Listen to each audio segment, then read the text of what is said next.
অনেক সুন্দর তো দেশটা। হ্যাঁ ভাইয়া। এভাবে কথা বলতে বলতে বেশ কিছুক্ষণ পর শপিং মলে চলে আসি। তারপর গাড়ি থেকে নেমে সোজা শপিং মলের ভিতরে চলে গেলাম। শপিং মলে ঢুকে মারিয়া তার নিজের জন্য অনেকগুলো শপিং করে নিল। মারিয়া আমার জন্য কিছু শার্ট প্যান্ট ও একটা মোবাইল কিনে নিল। শপিং করা শেষ করে গাড়ি নিয়ে বাসায় আসতে যাব, তখনই মারিয়া বায়না ধরে নাস্তা করবে। তাই সেখানকার একটা বড় হোটেলে নিয়ে গেলাম নাস্তা করতে। নাস্তা শেষ করে গাড়ি নিয়ে চলে এলাম বাসায়। বাসায় এসে তো আমি অবাক, কারণ এত বড় বাড়ি আমি জীবনেও দেখিনি। এতক্ষণ ছিলাম শুধু বাড়ির ভেতরে, কিন্তু বাড়ির বাইরে থেকে দেখতে বাড়িটি কোনো রাজার বাড়ির চেয়েও কম নয়। মারিয়া, এটা কার বাসা বোন? কেন ভাইয়া, এটা আমাদের বাসা।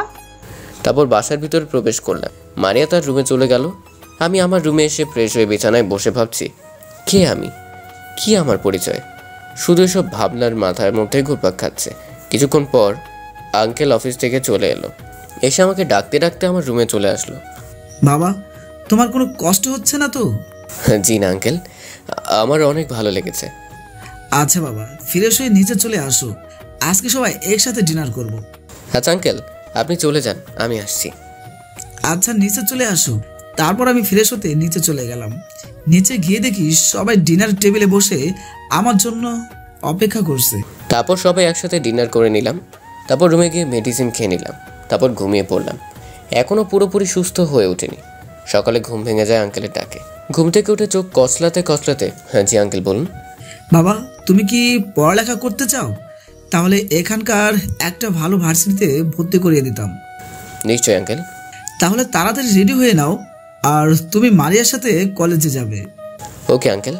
তারপর বিছানা থেকে উঠে ওয়াশরুমে গিয়ে ফ্রেশ হয়ে আসলাম। তারপর নিজে গিয়ে কিছু হালকা নাস্তা করে নিলাম। তারপর আঙ্কেল আমাদেরকে নিয়ে কলেজের উদ্দেশ্যে রওনা দিলেন।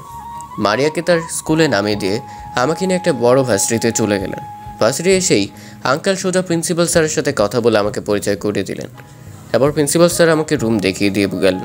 ক্লাসরুমে ঢুকতে যাব তখনও লক্ষ্য করে দেখলাম ক্লাসের সবাই আমার দিকে হা করে তাকিয়ে আছে। থাকবে নাই বা কেন, যেরকম পোশাক পরে ভার্সিটিতে এসেছি তাতে যে কোনো মেয়ে ক্রাশ খেয়ে যেতে পারে। আমি কোনো দিকে খেয়াল না করে মাথা নিচু করে ক্লাসের মাঝামাঝি একটা সিটে গিয়ে বসে পড়লাম। ক্লাসের সবগুলো মেয়ে তো আমার দিকে লোলুপ দৃষ্টিতে তাকিয়ে দেখছে। আমি মাথা নিচু করে সিটে বসে থাকলাম। কিছুক্ষণ পর স্যার ক্লাসে চলে আসলেন। যেহেতু আজকে আমি ভার্সিটিতে প্রথম এসেছি, তাই স্যার আমাকে জিজ্ঞেস করলেন, এই ছেলে দাঁড়াও। আমি মাথা নিচু করে দাঁড়িয়ে পড়লাম। এই ছেলে, তোমার নাম কি? স্যার, আমার নাম তো মনে নেই, কিন্তু আম্মু বলেছে আমার নাম মাহমুদ। কি বলো তুমি এসব? তুমি কি পাগল হয়েছো নাকি? না স্যার, আমি ঠিক আছি। আমার কথাটা শুনে সবাই হো হো করে হেসে দিল। হাসবে নাই বা কেন, আমি যেরকমভাবে কথা বলতেছি তাতে হাসারই তো কথা। আমি মাথা নিচু করে ক্লাস করতে লাগলাম। এভাবে 2টা ক্লাস চলে গেল। তাই ক্লাসে বসে থাকতে আর ভালো লাগছে না। তখন ক্যান্টিনে গিয়ে বসে পড়লাম। ক্যান্টিনে একা একা বসে বই পড়তে লাগলাম। তখন এই কয়েকজন ছেলে এসে আমার বইয়ের উপর হাত রাখলো। আমি ছেলেগুলোর মুখের দিকে তাকিয়ে দেখলাম ছেলে কয়টার মায়াবী মুখ, কি যেন বলতে যাচ্ছে।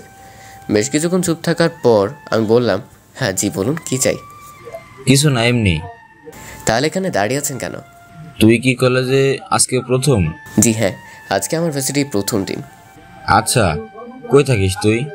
এই তো সামনের একটা বাসায়। আমরা সকলে কি তোর সাথে বন্ধুত্ব করতে পারি? আমি ছেলেগুলোর মুখের দিকে তাকিয়ে থাকলাম। কিছুক্ষণ তাকিয়ে থাকার পর বললাম, জি, কিন্তু আমাকে তুই করে বলতে হবে। ওকে, জাস্ট তুই। তা তোর নামটা কি? জি, আমি মাহমুদ। আমি জীবন, আর ওরা আমার ফ্রেন্ড। তারপর ছেলেগুলোর সাথে বসে আড্ডা দিতে লাগলাম। ছেলেগুলোর সাথে বন্ধুত্ব করে অনেক ভালো লাগলো। তারপর সবাই মিলে একসাথে ক্লাস করতে লাগলাম। সবগুলো ক্লাস করে বাসায় চলে আসলাম। বাসায় এসে শুনে আঙ্কেলের গাড়ি অ্যাক্সিডেন্ট করেছে, তাই সবাই হসপিটালে আছে। আমাকে অনেকবার ফোন দিয়েছিল, কিন্তু আমি ফোনটি রুমের ভেতর রেখে গিয়েছিলাম। তখন রুমের ভিতর গিয়ে ব্যাগটা রেখে ফোনটা হাতে নিয়ে আম্মুকে ফোন করলাম। হ্যাঁ আম্মু, কই? মাহমুদ, বাবা তুই তাড়াতাড়ি এই হসপিটালে চলে আয়, তোর আব্বুর গাড়ি অ্যাক্সিডেন্ট করেছে। কি বলো আম্মু, আব্বুর গাড়ি অ্যাক্সিডেন্ট করেছে? হ্যাঁ বাবা, তাড়াতাড়ি চলে আয়। আমি আর রুমের ভিতর বসে না থেকে তাড়াতাড়ি বাইরে বের হয়ে ড্রাইভারকে নিয়ে হসপিটালে চলে আসলাম। হসপিটালে এসে দেখি মারিয়া আম্মু সহ সবাই কান্না করছে। আমি সামনে যেতেই মারিয়া আমাকে জড়িয়ে ধরে জোরে জোরে কান্না শুরু করে দিল। ভাইয়া, আব্বুর কিছু হলে কিন্তু আমি বাঁচবো না। কাঁদিস না রে বোন, আব্বুর কিছুই হবে না। ভাইয়া, তুমি ডাক্তার আঙ্কেলকে বলো না আব্বুকে তাড়াতাড়ি সুস্থ করে দিতে। মারিয়ার কান্না দেখে আমার চোখ দিয়ে টপ টপ করে পানি পড়তে লাগলো। আমি মারিয়া আম্মুকে শান্ত দিতে লাগলাম। কিছুক্ষণ পর ডাক্তার এমার্জেন্সি থেকে বের হয়ে আসলো। তারপর আমাকে বলল, রোগীর কন্ডিশন খুব খারাপ, তাড়াতাড়ি বি পজিটিভ রক্ত লাগবে। আমি রক্ত কই পাবো? সেটা আপনার ব্যাপার। তখন আম্মু বলল, ডাক্তার সাহেব, আমার রক্ত নিন, আমার রক্তের গ্রুপ বি পজিটিভ। তাহলে এক্ষুনি আমার সাথে আসুন। তারপর ডাক্তার সাহেব আম্মুকে নিয়ে একটা রুমের ভিতরে চলে গেলেন। আম্মুর শরীর থেকে এক ব্যাগ রক্ত নিয়ে আঙ্কেলের চিকিৎসা করা হলো। এদিকে আঙ্কেলের অ্যাক্সিডেন্টের কথা শুনে তার অফিস থেকে অনেকগুলো লোক আঙ্কেলকে দেখতে হসপিটালে চলে গেল। কিছুক্ষণ পর আঙ্কেল জ্ঞান ফিরে আসলো। তারপর ডাক্তারকে বলে আঙ্কেলকে হাসপাতাল থেকে রিলিজ নিয়ে বাসায় চলে আসলাম। আঙ্কেলকে তার রুমের ভিতর নিয়ে বিছানায় শুয়ে আমার রুমে চলে আসি। তারপর ফ্রেশ হয়ে রুমে বসে আছি। তখন মারিয়া আমার রুমে চলে আসে। ভাইয়া, তোমাকে আব্বু ডাকতেছে। আচ্ছা তুই যা, আমি আসতেছি। হ্যাঁ, তাড়াতাড়ি যাও। ওকে। মারিয়া আমার রুম থেকে চলে গেলে আমি চলে গেলাম আঙ্কেলের রুমে। আঙ্কেল রুমে আসলেই আঙ্কেল আমাকে তার কাছে ডাক দিল। আমি গিয়ে সোজা আঙ্কেলের পাশে বসে পড়লাম। আঙ্কেল বলুন। বাবা, তোমাকে একটা কথা বলবো, প্লিজ, তুমি না করবে না? জি আঙ্কেল, বলেন। মাহমুদ বাবা, তুমি আজকে আমার পরিবর্তে অফিসে চলে যাবে। আঙ্কেল, আমি অফিসে গিয়ে কি করব? আমি তো এসবের কিছুই বুঝি না। তোমাকে কিছুই বুঝতে হবে না, তুমি শুধু অফিসে গিয়ে দেখাশোনা করবে কে কাজ করছে আর কে কে কাজ করছে না, আর ফাইলগুলো সিগনেচার করে দিবে। আঙ্কেল, আমি সব কিছু একাই পারবো তো? আচ্ছা, তোমাকে কিছু করতে হবে না, আমি তোমার জন্য পার্সোনাল সিকিউরিটি ব্যবস্থা করছি। তখন আঙ্কেল তার ফোনটা হাতে নিয়ে কাকে যেন ফোন দিল। তারপর আমাকে বলল, তুমি চলে যাও। তারপর আমি আমার রুমে এসে ফ্রেশ হয়ে রেডি হয়ে নিলাম। তারপর নিচে গিয়ে আঙ্কেলের গাড়ি নিয়ে অফিসে চলে আসলাম। অফিসের গেট দিয়ে প্রবেশ করার সময় দারোয়ান দেখলাম আমাকে সালাম দিল। আমি সালামের জবাব দিয়ে গাড়ি থেকে নেমে সোজা অফিসের ভিতরে চলে গেলাম। ভেতরে গিয়ে আঙ্কেলের কেবিন খুঁজতে লাগলাম। আমি ধীরে ধীরে এগোচ্ছি আর সবাই আমাকে সালাম দিচ্ছে। তখন একজন মেয়ে আমার সামনে এসে বলে, স্যার, আপনি কি মাহমুদ? হ্যাঁ বলুন। স্যার, আপনি আমার সাথে আসুন, আমি আপনার পার্সোনাল সেক্রেটারি। তখন আমি মেয়েটার পিছনে পিছনে যেতে লাগলাম। তারপর মেয়েটা আমাকে একটা রুমের ভিতরে নিয়ে যায়। স্যার, এটা আপনার কেবিন, আপনার বাবা আমাকে সব কিছু খুলে বলছে। মেয়েটার কথা মতো আমি আমার কেবিনে গিয়ে বসে পড়লাম। তারপর মেয়েটার দিকে চোখ তুলে তাকিয়ে দেখলাম, বাহ, মেয়েটা তো বেশ সুন্দরী। বেশ বললে ভুল হবে, অনেকটাই সুন্দরী, একবারে ক্রাশ খাওয়ার মতোই। আমি মেয়েটার দিকে হা করে তাকিয়ে থাকলাম। আমি মেয়েটার দিকে হা করে তাকিয়েছি। তখন মেয়েটা আমাকে বলল, স্যার, এভাবে আমাকে কি দেখছেন? কেন তোমাকে? স্যার, আমাকে দেখার মতো কি আছে? আমি তো একজন মেয়ে। কে বলেছে তুমি শুধু একজন মেয়ে? আমার মতে তুমি তো আসমান থেকে নামে একটা পড়ি। কি? হ্যাঁ, না কিছু না। আচ্ছা, তোমার নামটা কি? স্যার, আমি মায়া। বাহ, হ্যাঁ, তোমার নামটা তো অনেক সুন্দর। বয়ফ্রেন্ড আছে কি? জি স্যার, কিছু বললেন? হ্যাঁ, না কিছুই বলিনি। তাহলে আজকে সবাইকে একটা মিটিংয়ের জন্য ডাক দাও, আমি সবার সাথে পরিচিত হয়ে নেব। ওকে স্যার, আপনি একটু অপেক্ষা করুন, আমি সবাইকে বলে দিতেছি। মায়া আমার রুম থেকে চলে গেল। আমি চেয়ারে বসে মেয়েটার চলে যাওয়া দেখতে লাগলাম। মেয়েটার কণ্ঠটাও চেহারাটা এত সুন্দর যে আমি মেয়েটার প্রেমে পড়ে গেলাম। আমি আমার কেবিনে বসে ফাইলগুলো দেখতে লাগলাম। ফাইলগুলোর কিছুই বুঝতে পারছি না।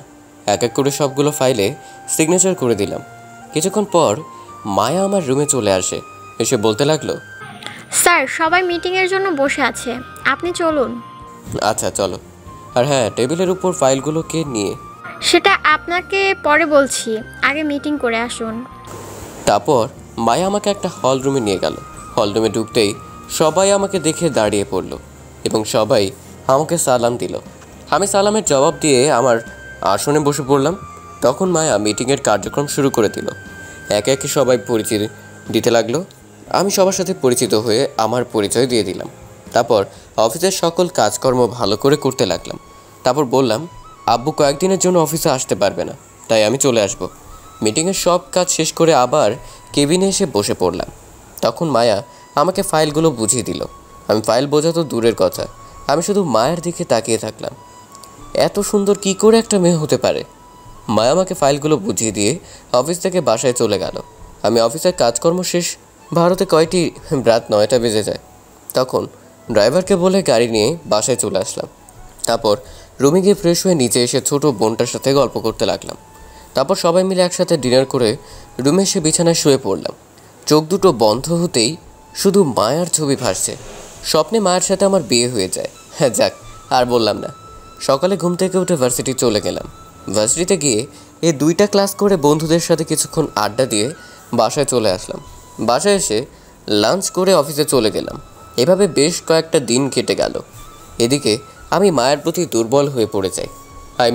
মায়াকে মনে মনে ভালোবেসে ফেলেছি, কিন্তু মায়াকে বলার সাহস পাচ্ছি না। এভাবে দিন কাটতে লাগলো। এর মধ্যে আঙ্কেল পুরোপুরি সুস্থ হয়ে ওঠে। আমার আর অফিসে যাওয়া হলো না। তারপর নিয়মিত কলেজে ক্লাস করতে লাগলাম। সকালে উঠে ফ্রেশ হয়ে হালকা কিছু নাস্তা করে মারিয়াকে নিয়ে কলেজের উদ্দেশ্যে রওনা দিলাম। মারিয়াকে তাই স্কুলে নামিয়ে দিয়ে আমি ভার্সিটি চলে গেলাম। ভার্সিটি গিয়ে দেখি আমার সব বন্ধুরা মিলে বসে আড্ডা দিচ্ছে। আমি তাদের কাছে গিয়ে বসে পড়লাম আড্ডা দিতে। তখন আমাকে দেখে জীবন বলল, মামা এতদিন পর আজকে কলেজে আসলি? মামা, আব্বুর অফিসে কাজের চাপ একটু বেশি ছিল, তাই কলেজে আসতে পারিনি। 2 দিন পর আজকে ভার্সিটিতে আসার মানেটা কি মামা? কোনো মতলব আছে নাকি? আরে কিছু নয়, আজকে থেকে নিয়মিত কলেজে ক্লাস করব আর তোদের সাথে বসে আড্ডা দিব। আচ্ছা চল ক্লাসে যাই। এই তোরা এখানে বসে গল্প কর, আমরা দুজন ক্লাসে গেলাম। তারপর জীবনকে নিয়ে চলে গেলাম ক্লাসরুমে।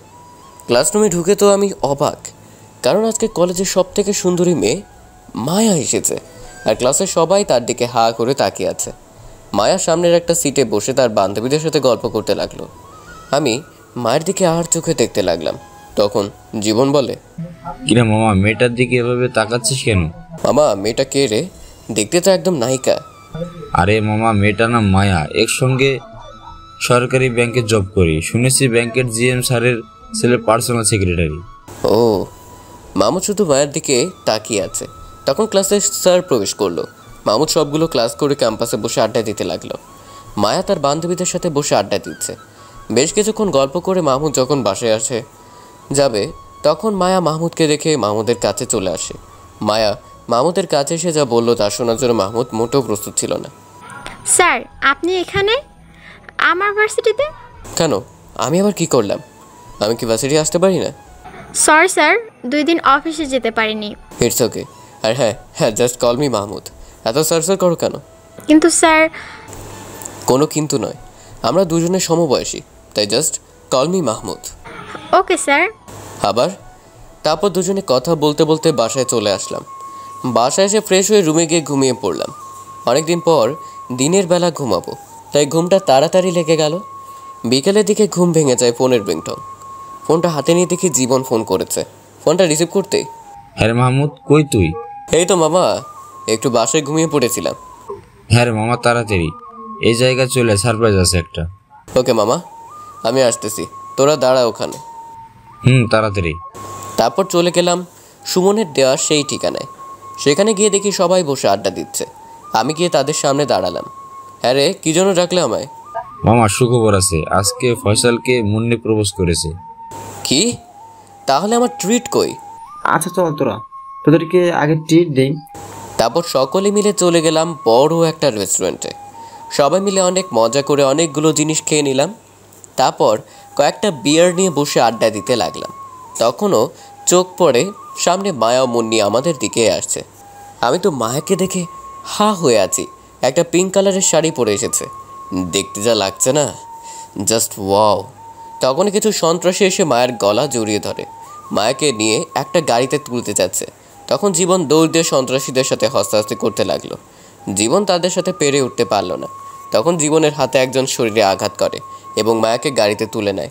এটা দেখে মাহমুদের মাথায় প্রচণ্ড রাগ উঠে যায়। তাই রেগে সন্ত্রাসীদের কাছে যেতেই, ভাই আপনি এখানে? আমি তো 1000 ভোল্টের শক খেলাম। ও কি পাগল হয়েছে নাকি? কি বলছে এইসব? আমি তো আর কথা শুনতে গেলাম। প্লিজ ভাই, আমাকে ক্ষমা করে দিন, আর কখনো এমন ভুল হবে না। এই তোরা তাড়াতাড়ি মেয়েটাকে ছেড়ে দে। জানিস ভাই কে? আমি মায়া, জীবন, মুন্নি ও সেখানে থাকা সবাই অবাক হয়ে তাদের কথা শুনতে লাগলাম। তখন আমি বললাম, এই ছেলে, তুই জানিস আমি কে? হ্যাঁ ভাই, আপনাকে কতবার টেলিভিশনে দেখেছি। কি?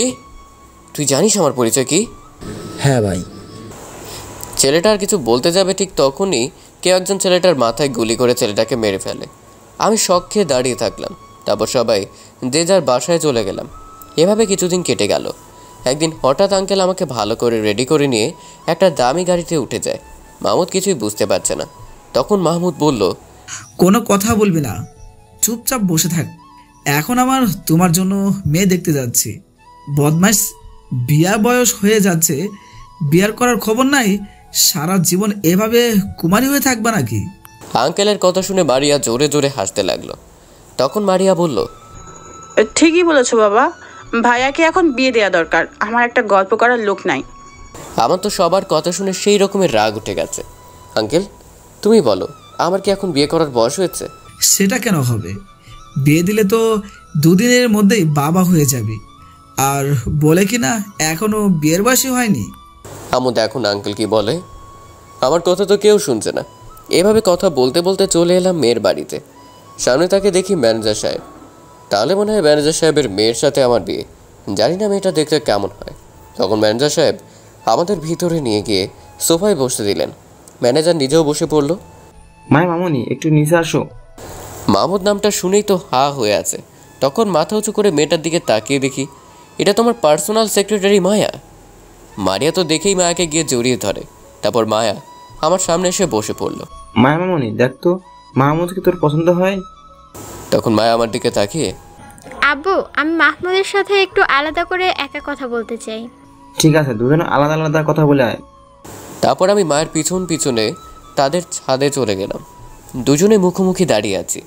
তখন মায়া বলল, মাহমুদ, তুমি হয়তো জানো না, সেই প্রথম দিন থেকেই তোমাকে ভালোবেসে ফেলেছি।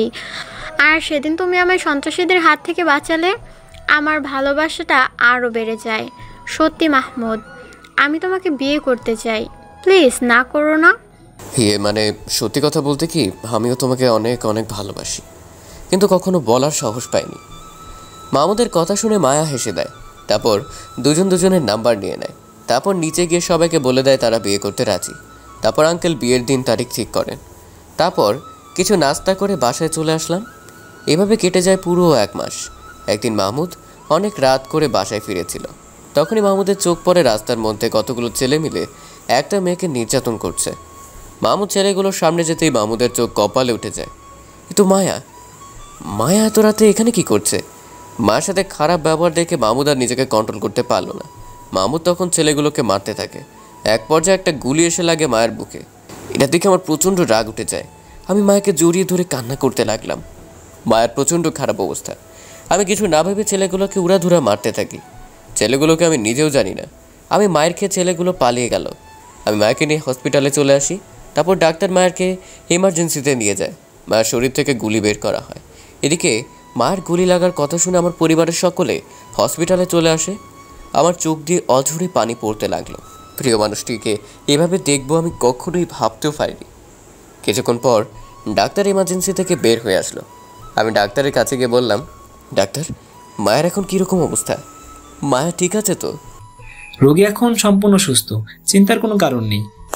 আমরা রোগীর শরীর থেকে গুলি বের করেছি, ঘুমের ইনজেকশন দিয়ে দিছি। 5 ঘন্টার মধ্যে রোগীর জ্ঞান ফিরে আসবে। ধন্যবাদ ডাক্তার। আর কি করছেন? এটা তো আমাদের কর্তব্য। তারপর সেখান থেকে ডাক্তার চলে গেল। মায়াকে সবাই দেখে বাসায় চলে গেল। আমি মায়ের পাশে গিয়ে বসে পড়ি। মায়ের মাথায় হাত বুলিয়ে দিতে লাগলো। কিছুক্ষণ পর আমি মায়ের বুকের উপর মাথা রেখে ঘুমিয়ে পড়ি। সকালবেলা মায়া এখন পুরোপুরি সুস্থ। মায়া চোখ মেলে দেখে আমি মায়ের বুকের উপর শুয়ে আছি। মায়া আমার মাথায় হাত বুলিয়ে দিচ্ছে। তখনই আমার ঘুম ভেঙে যায়। এই যে মিস্টার, আমার বুকের ওপর কি? না, কিছু না তো। তাহলে মাথা রেখে ঘুমিয়ে পড়েছিলে কেন? কেন, ঘুমালে কি কোনো সমস্যা? তাহলে আর ঘুমাবো না। না, সমস্যা হবে কেন? তুমি তো আমার বুকের ওপরই ঘুমাবে। হ্যাঁ, তাই বলো। তারপর ডাক্তার এসে মায়াকে চেক আপ করতে লাগলো। ডাক্তার, মায়াকে কি আমি এখন বাসায় নিয়ে যেতে পারি?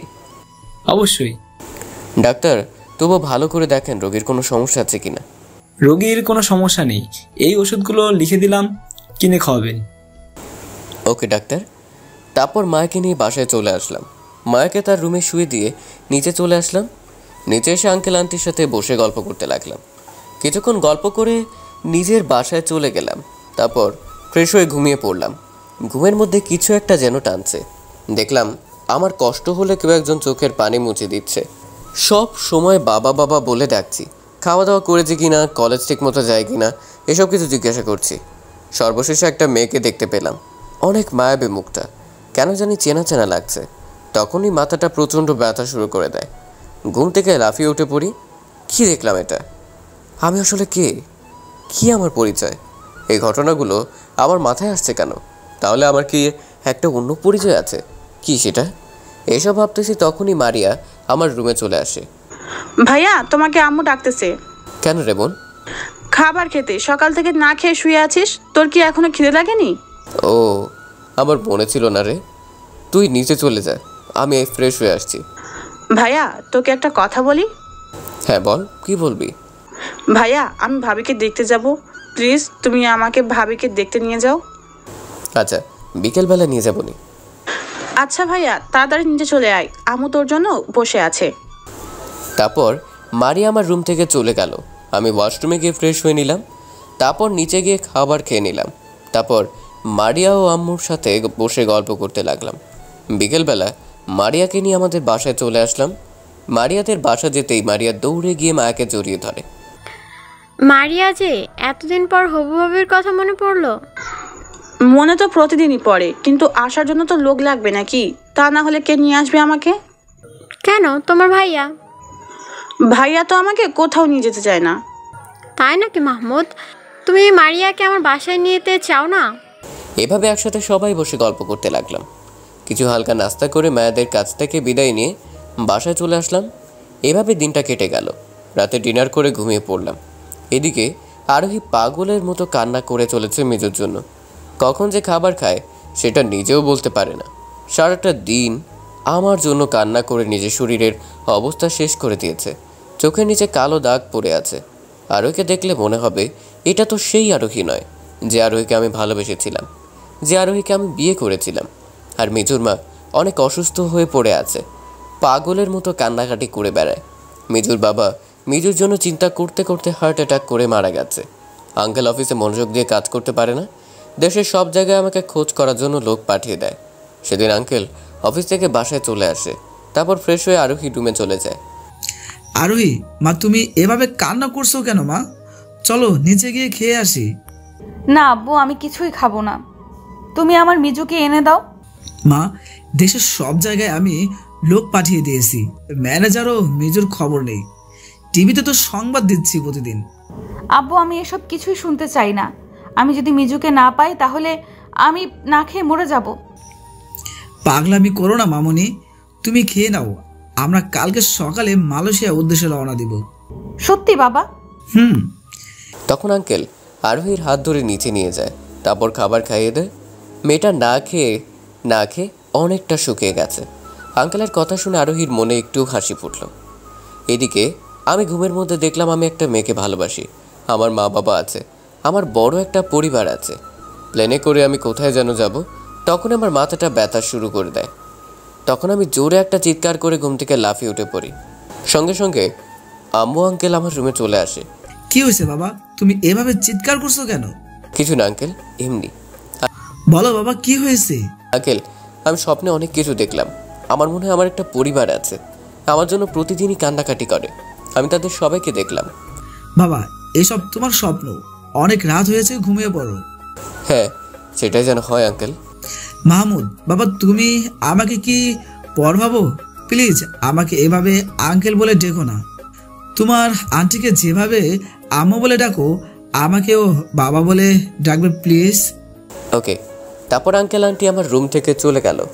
আমি ওয়াশরুমে গিয়ে ফ্রেশ হয়ে নিলাম। তারপর ঢকঢক করে পানি খেয়ে নিলাম। আসলে পানির পিপাসা লেগেছিল খুব। তারপর আবারও ঘুমিয়ে পড়লাম। সকালবেলা ঘুম থেকে উঠে কলেজে চলে গেলাম। কলেজে গিয়ে জীবনদের সাথে ক্যাম্পাসে বসে আড্ডা দিতে লাগলাম। তারপর কয়েকটা ক্লাস পরে বাসায় চলে আসতে যাব। তখন চোখ পড়ে সেই দিনের ছেলেগুলোর দিকে যারা জীবন ও মায়াকে আক্রমণ করেছিল। ছেলেগুলোকে দেখে আমার রাগটা বেড়ে গেল। আমি ছেলেগুলোর কাছে গেলাম। ভাই, আপনি এখানে? ভাই, আজ আমরা এখানে কাউকে তুলতে আসিনি। আমাদের সেই দিনের ভুল ভেঙে গিয়েছিল। সেদিন নিজের বন্ধুকে হারিয়ে ফেলেছি। ভুল বুঝতে পেরেছিস তো? আচ্ছা, তোরাকে আমাকে একটা কথা বল। জি বলেন ভাইয়া। হ্যাঁ, তোদের সেদিন মায়াকে গাড়িতে তুলে নিয়ে যেতে কে বলেছিল? ভাইয়া, ছেলেটার কথা শুনে আমার মাথা গরম হয়ে যায়। এ কী করে সম্ভব? এটা তো কোনো কিছুতেই মিলাতে পারছি না। যাক, বাসায় এসে আঙ্কেলের অফিসে চলে গেলাম। মায়া আজকে অফিসে আসতে পারেনি, কারণটা তো আপনারা জানেন। এদিকে আরোহী তার বাবা মিলে এয়ারপোর্টে চলে আসে। তারপর একটা ফ্লাইটে উঠে রওনা দেয় মেজর খোঁজে। এদিকে মাহমুদ অফিস থেকে বাসায় চলে আসলো। তারপর ফ্রেশ হয়ে মারিয়ার সাথে বসে গল্প করতে লাগলো। এভাবে চলে যায় বেশ কয়েকটা দিন। আর 2 দিন পর আমার বিয়ে। তাই আজকে সবাই মিলে একটা বড় শপিং মলে চলে গেল শপিং করতে। বিয়ের সবগুলো জিনিস কিনে নিয়ে আসা হলো। মায়ের জন্য 3টে শাড়ি কেনা হলো, একটা লাল, একটা নীল আর একটা পিঙ্ক কালারের। তারপর সবাই মিলে বাসায় চলে আসলো। তারপর আমার রুমে গিয়ে মায়াকে ফোন করলাম। কেমন আছে আমার জান পাখিটা? এই তো ভালো আছি, তুমি কেমন আছো? আলহামদুলিল্লাহ। এখন কি করা হয়? বসে বসে তোমার কথা ভাবতেছি। কেন, আমি আবার কি করলাম? আমার মনটা কেড়ে নিয়েছো। একা একা বাড়িতে বসে থাকতে ভালো লাগছে না। প্লিজ মাহমুদ, আমার বাসায় চলে আসো। না, আমি পারবো না। কেন, কি হয়েছে তোমার? এভাবে কথা চলতে থাকে। বেশ কিছুক্ষণ কথা বলে ফোনটা কেটে দিয়ে ডিনার করে রুমে গিয়ে ঘুমাতে যাব। তখন নাই আবার ফোনটা বেজে ওঠে। স্ক্রিনের দিকে তাকিয়ে দেখি একটা অচেনা নাম্বার। ফোনটা রিসিভ করতেই, মাহমুদ বাবা, তুমি এক্ষুনি ব্যাংক থেকে 16 কোটি টাকা নিয়ে চলে আসো, এরা আমাকে আটকে রেখেছে। কেন আব্বু, কি হয়েছে? সেটা পরেও জানা যাবে, তুমি এখনই এই জায়গায় চলে আসো। একটা লোক ফোনটা কেড়ে নিয়ে, এই মাহমুদ, তোর আব্বুকে বাঁচাতে চাইলে এখনই 16 কোটি টাকা নিয়ে এখনই তোর আব্বুর দেওয়ার ঠিকানায় চলে আয়, তা না হলে তোর আব্বুকে মেরে ফেলবো। প্লিজ আব্বুকে কিছু করবেন না, আমি এক্ষুনি আসতেছি টাকাটা নিয়ে। তারপর তাড়াতাড়ি ব্যাংকে গিয়ে 16 কোটি টাকা নিয়ে আব্বুর দেওয়ার ঠিকানা চলে গেলাম। সেখানে গিয়ে দেখি আব্বুকে একটা চেয়ারের সাথে বেঁধে রাখা হয়েছে আর কতগুলো লোক আব্বুকে ঘিরে দাঁড়িয়ে আছে। আমি তাদের সামনে যেতেই, এত সময় লাগে আসতে তোকে? কেন আব্বু, কি হয়েছে? আর এই লোকগুলো তোমাকে এভাবে চেয়ারের সাথে বেঁধে রেখেছে কেন? তখন একটা লোক আমার সামনে চলে আসে, এসে বলতে লাগলো, সেটা কি তোকে বলতে হবে? লোকটা আমার চেহারার দিকে তাকিয়ে বলে, ভাই আপনি এখানে? আমার তো বিশ্বাস হচ্ছে না। কে আমি? আর আমাকে আপনি ভাই বলছেন কেন? ভাই আপনি শিল্পপতি রায়হানের ছেলে না, বাংলাদেশের টপ বিজনেসম্যান? কি বলেন আপনি? আমার আব্বু তো এখানে। ভাই আপনার ছবি আমি অনেকদিন টিভিতে দেখেছি, তাই আর কি বললাম। আচ্ছা বাদ দিন তো এসো, এই নিন আপনার টাকা, আর আমার আব্বুকে ছেড়ে দিন। ভাই আপনার কাছ থেকে টাকা নিতে পারবো না, এই তোর স্যারকে ছেড়ে দে তাড়াতাড়ি। তখন আব্বুকে লোকগুলো ছেড়ে দিল আর আব্বু আমার কাছে এসে আমাকে জড়িয়ে ধরে কান্না করে দিল। আমিও চোখের পানি ধরে রাখতে পারলাম না। ভাই আমার ভুল হয়ে গেছে, প্লিজ আমাদেরকে ক্ষমা করে দিন, আর কখনো এমন ভুল করব না। আচ্ছা যাও, ক্ষমা করে দিলাম। আমি তো কিছুই বুঝতে পারলাম না, আমি শুধু লোকগুলোর কথা শুনতে লাগলাম আর মনের মধ্যে প্রশ্ন জাগছে, কে আমি, কি আমার পরিচয়, আর এই লোকগুলো আমাকে ভাই বলে ডাকছে কেন? মাহমুদ বাবা, চলো বাসায় চলে যাই। তারপর আব্বুকে নিয়ে বাসায় চলে আসলাম। বাসায় আসতে আব্বু আম্মুকে জড়িয়ে ধরে কান্না করে এসে লাগলো। তারপর ফ্রেশ হয়ে এসে সবাই একসাথে ডিনার করে ঘুমিয়ে পড়লাম। এভাবে 2 দিন কেটে গেল। আজ আমাদের বিয়ে। বিয়েতে দেশের টপ বিজনেসম্যানদের ইনভাইট করা হয়েছে। বিয়ের অনুষ্ঠান শুরু হয়ে গেল। তখন আমার চোখ পড়ে একটা মেয়ের দিকে। মেয়েটাও আমার দিকে তাকিয়ে আছে। মেয়েটা আমাকে দেখে আমার কাছে দৌড়ে চলে আসে, এসে বলল, মিজু তুমি এখনো বেঁচে আছো? আমি তো মেয়েটার দিকে হা করে তাকিয়ে আছি। কে এই মেয়েটা, আর আমাকে এই নাম ধরে ডাকছে কেন? মনের মধ্যে হাজার প্রশ্ন জাগতে শুরু করলো। তখন আমি বললাম, কে আপনি, আর আমাকে এই নাম ধরে ডাকছেন কেন? সরি, আপনার কোথাও ভুল হচ্ছে। আমি মিজু না, মাহমুদ। আর আরোহী নামে তো আমি কাউকে চিনি না। মিজু তুমি বোঝার চেষ্টা করো, আমি তোমার স্ত্রী আরোহী। বিয়েবাড়িতে উপস্থিত থাকা সবাই আমাদেরকে দেখতে লাগলো। সবচেয়ে বেশি অবাক হলো মায়া। মায়া তো বাচ্চা মেয়েদের মতো দাঁড়িয়ে কথা শুনতে লাগলো। তখন একজন লোক এসে আমার সামনে দাঁড়ালো। মিজু তুমি আমাদেরকে চিনতে পারছো না? আমি তোমার আব্বু আর আরোহী তোমার স্ত্রী। প্লিজ, আপনাদের কোথাও ভুল হচ্ছে। আমি না তো কখনো মিজু নামটি শুনেছি, না শুনেছি কখনো আরোহী নাম। মিজু দেখো, আমরা দুজনকে ভালোবেসে বিয়ে করেছি। এই দেখো আমাদের বিয়ের ছবি। প্লিজ তুমি আমাকে ভুল বোঝো না। বাবা, সত্যিই কি তুমি আমাকে চিনতে পারছো না? সেদিন আমারই ভুল ছিল যে তোমাকে মিটিংয়ের জন্য মালয়েশিয়া পাঠিয়ে দিয়েছিলাম। সত্যি আঙ্কেল, আমি আপনাদের কাউকে চিনতে পারছি না। বাবা, তোমার জন্য আমার মেয়েটা পাগলের মতো কান্না করছে। প্লিজ তুমি আমার মেয়েটাকে মেনে নাও, আর একবার বলো তুমি আমাদেরকে চিনতে পারছো? আঙ্কেল, আপনারা এসব কি বলছেন? আমার মাথায় তো কিছুই ঢুকছে না। তখন ওই আব্বু আমাদের কাছে চলে আসে, এসে বলতে লাগলো, আরে শফিক যে, আরে বন্ধু, এখানে এত কথা হচ্ছে কেন? বন্ধু, ছেলেটাকে দেখতো তো পুরোই আমার জামাইয়ের মতো। এই ছেলেটার কথা বলছো? এটা তো আমার একমাত্র ছেলে মাহমুদ। আজকে মাহমুদের বিয়ে। আব্বু তুমি কিছু বলছো না কেন? মিজু তো আমাকে চিনতেই পারছে না। মারে, ও আমাদের মেজো নয়। না আব্বু, আমি বিশ্বাস করি না, এটাই আমার মিজু। তখন আরোহী আমার পায়ে পড়ে যায়। আমি তো অবাক হয়ে মেয়েটাকে দেখতে লাগলাম। তখনই মায়া আমাদের কাছে চলে আসে। এই মেয়ে, পা ছেড়ে দাও মাহমুদের। আর কে তুমি? হ্যাঁ, আমার ভালোবাসার মানুষকে তোমার স্বামী হিসেবে বলতে লজ্জা করছে না? কি লজ্জা করবে কেন? মিজু আমার স্বামী। এই দেখো আমাদের বিয়ের ছবি। দাও তো এদিকে দেখি তোমার বিয়ের ছবি। তখন আরোহী মায়াকে মিজুর বিয়ের ছবি দেখালো। আমিও মায়া দেখে হা হয়ে দাঁড়িয়ে আছি, কারণ ছেলেটা হুবহু আমার মতো দেখতে, কোনো কিছুরই কমতি নেই। মিজু, দেখলে আমাদের বিয়ের ছবি? এবার তো বলো আমাকে তুমি চিনতে পারছো? এই মেয়ে, তোমার কোথাও ভুল হচ্ছে। ও মিজু না, আমার মাহমুদ। আমি বিশ্বাস করি না, এই আমার মিজু। এই, আপনারা সবাই চুপ করেন তো। আর হ্যাঁ, এই মেয়ে, কি নাম জানো তোমার? হ্যাঁ, আরোহী। আমি সত্যি বলছি, তোমাকে আমি চিনতে পারছি না। মিজু, তোমার দুটো পায়ে পড়ি, প্লিজ তুমি একবার বলো আমাকে চিনতে পারছো? আমি তোমার বিয়ে করা বউ। এই, আপনি চুপ করেন তো। আমার মাথাটা কেন জানি ব্যথা করছে। কথাটি বলার সাথে সাথে মাটিতে পড়ে গেলাম। তারপর আর কিছু মনে নেই। যখন জ্ঞান ফিরল, নিজেকে রুমের ভিতরে দেখতে পেলাম। আমার পাশে মায়া ও আরোহী, আব্বু আম্মু, আরও অনেক লোক দাঁড়িয়ে আছে। একটা বিষয় লক্ষ্য করলাম, মায়ের চেয়েও আরোহী আমার জন্য বেশি কান্না করছে। কে এই মেয়েটা, আর আমার জন্য কান্না করছে কেন? তখন আমি চোখ দুটো মিলে সবাইকে দেখতে লাগলাম। মিজু, তোমার কিছুই হবে না, আমি তোমার কাছে সব সময় আছি। আমি কিছু না বলে বসে পড়লাম। তখন আরোহী আমাকে জড়িয়ে ধরে, পাগলের মতো কান্নাকাটি করতে থাকে। এই, আপনি কি করছেন? কি করছি দেখতেই তো পারছেন, আমার স্বামীকে জড়িয়ে ধরে আছি। এটা দেখে মায়ার রাগে ফুঁসতে থাকে। প্লিজ আমাকে ছেড়ে দিন, আমি আপনাকে চিনতে পারছি না। মায়ের রেগে আমার রুম থেকে চলে গেল। আরোহীর কাণ্ড দেখে আমার রাগটা বেড়ে গেল। তখন আমি সবাইকে ধমক দিয়ে আমার রুম থেকে বেরিয়ে যেতে বললাম। তারপর সবাই চলে গেলে আমি ফ্রেশ হয়ে এসে বিছানায় বসে আরোহীর কথা ভাবতে লাগলাম। মেয়েটা আমার সাথে এরকম করছে কেন? আসলে কি মেয়েটা আমার স্ত্রী? যা, এসব কি ভাবছি আমি। কিছুক্ষণ পর নিচে চলে গেলাম। নিচেকে দেখি সবাই আমার জন্য অপেক্ষা করছিল, তাই আমি গিয়ে তাদের সাথে বসে পড়লাম। আজ আমাদের বিয়েটা হলো না। শালার কেন জানি যে মাথাটা ব্যথা করছিল। যাক, অন্য একদিন বিয়ে করে নিব। তারপর সবাই একসাথে ডিনার করে রুমে এসে বসে পড়লাম। তখন মায়া আমার রুমে চলে আসে। মাহমুদ, তুমি আসলে কে? আর তোমার মাথায় আঘাতের চিহ্ন কিসের?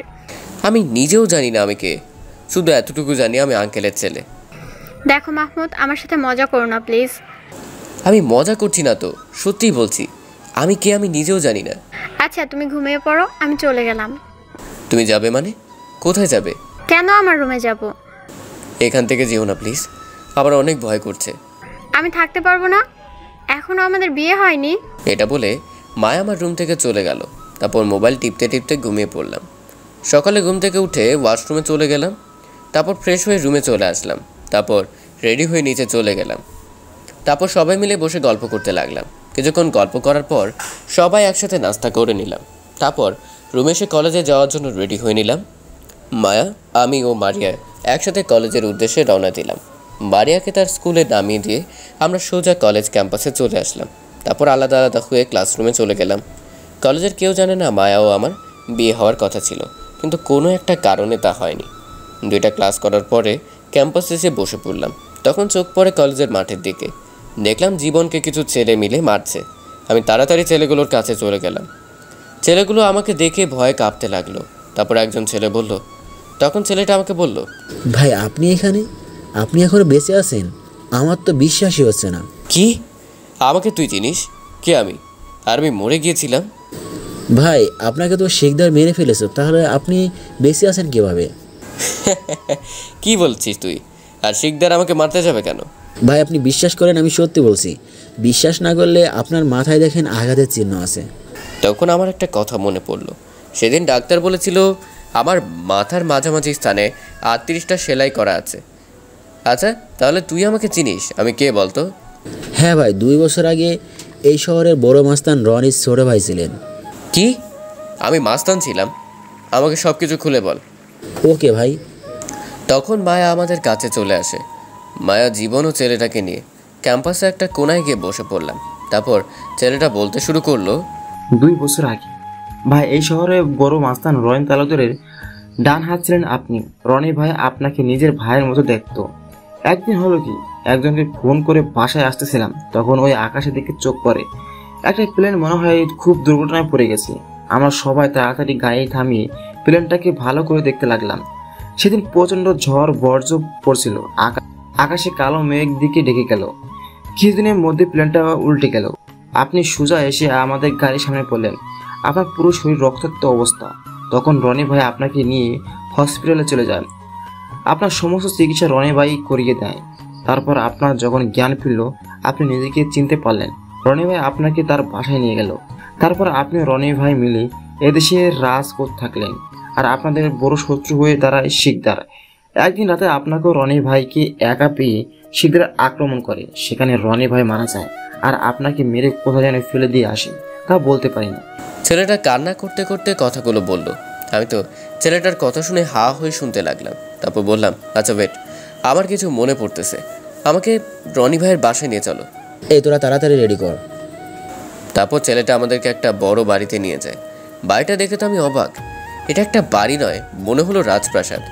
বাড়ির ভিতর প্রবেশ করে দেখলাম দেওয়ালে আমার মতো দেখতে একটা ছেলের ছবি। তখন আমি বললাম, এই ছেলেটাকে হুবহু আমার মতো দেখতে।